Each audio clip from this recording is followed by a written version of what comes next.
Hello, welcome to Movie Review Quickie. This one being the Netflix exclusive Kiju flick Troll. Made in Norway.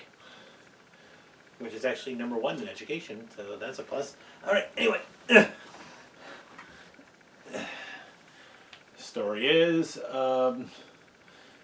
basically, an ancient troll is awakened and a ragtag team of heroes have to stop its rampage before it's far too late. This was actually rather an entertaining film. I'm not gonna lie.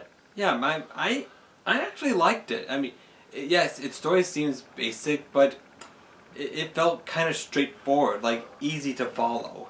Yeah, and what I liked about it is that it took elements from various incarnations of Kong. Like it had a mixture of the 1933 to 2005 King Kong to Kong Skull Island. Yes, pretty much like that, but it's done with a troll, like inspired by folklore of these creatures. Pretty much. What else can I say about this film? I did like the design of the troll, which is pretty good. Yeah, the troll did look a bit intimidating, especially when it reveals itself and the characters make a run for it. Yeah, I also love the build-up that they had for it, so that's a plus. Mm-hmm. And now let's okay, obviously for every movie, quickly let's go over its premise. I mean, its story. So again, the story was good, and yes, it's basic, but like I said before, straightforward. Yep. And that's why. Mm-hmm. Anything else to say about the story? Well, it had some comical characters which you thought were going to be annoying, but were actually better written than expected.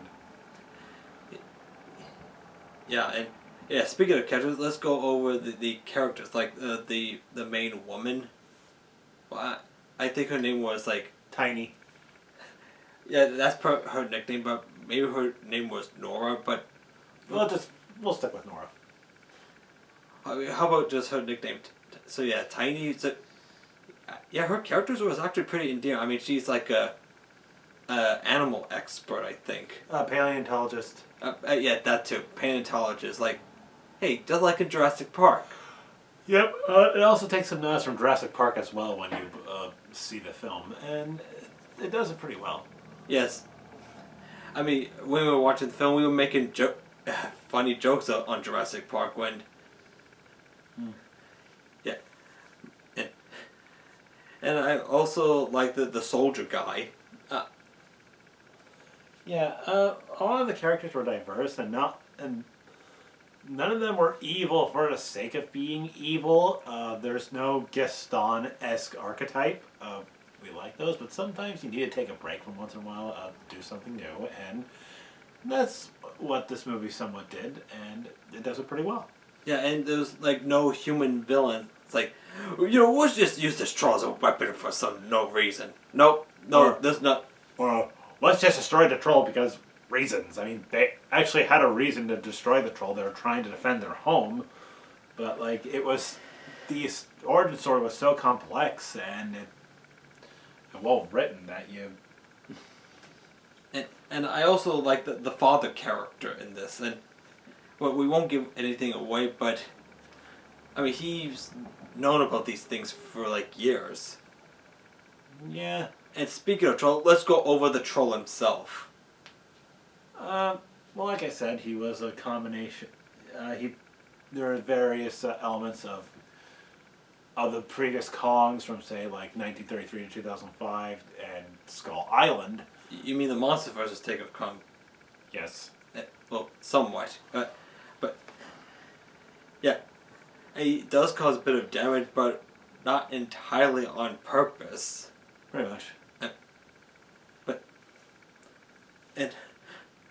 And also like the choice of piece of music, which I can't give away, but the way they chose this music, like towards the end, it was like a nice touch, and you kind of smiled about it. Yeah, there's some nice nods to this movie, and that's what I kind of respect about it.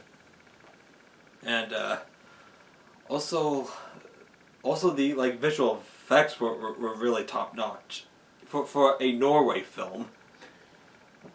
Yeah, yeah, it is. And also speaking about that, we watched it in subtitles because Brock. I'm the type of person I'm the type of person that actually prefers to see movies in their native tongue. I'll see them dubbed, but if I have a chance to see it like subbed, I will gladly do that. He kind of did the same thing when he watched the Gamera Heisei trilogy. Yep. When the pretty much still on Prime Video. Yep. I mean, you watch a couple Godzilla films that are dubbed. Yes, but like I said, I'll do it. But if I have a chance to see it subbed, then I will. But I made you watch the dub on Shin Godzilla. Yeah, I know. I'll see them subbed if I have the chance. Okay, and anyway, back to Troll. So again, I really liked how it's very suspenseful. Like it takes its time, like building up the monster, and then when we finally see it, it's worth it. Especially when it opens its eye. Oh yeah. And like I said before, when they see it, like, start the engine right now, run! Yep. I mean, how would you feel if we came across that thing? Oh no, I mean, at this point, I think everything that I thought was fairy tales would most likely be bullshit. So. well, Freddy Krueger would agree with you. He's like, sorry, kid, I don't believe in fairy tales. But I think even Freddy Krueger wouldn't come across this thing. I mean, when he's not in the dream realm. Oh yeah. I mean, he would die easily in the real world. Yep. So yeah, I think there's nothing else to say, but we could give out our ratings. I'll give it a 9. Same here, and so yeah, if you're big kaiju fans or Norway or Norwegian foreign films, this movie's available. This movie is right for you. It's available on Netflix, so feel free to give it a watch.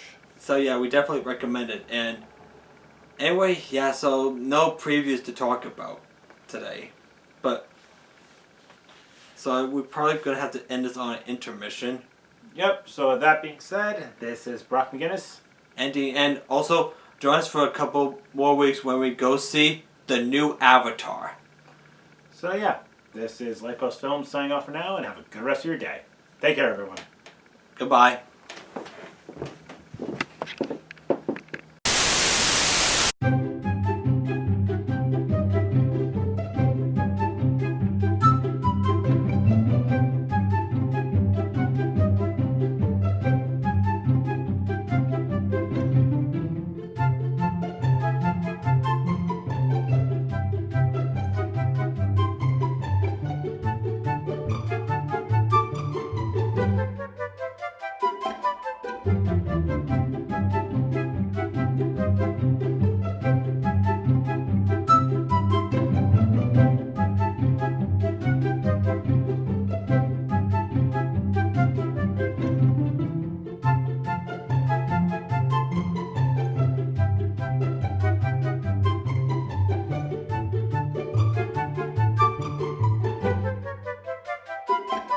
Thank you.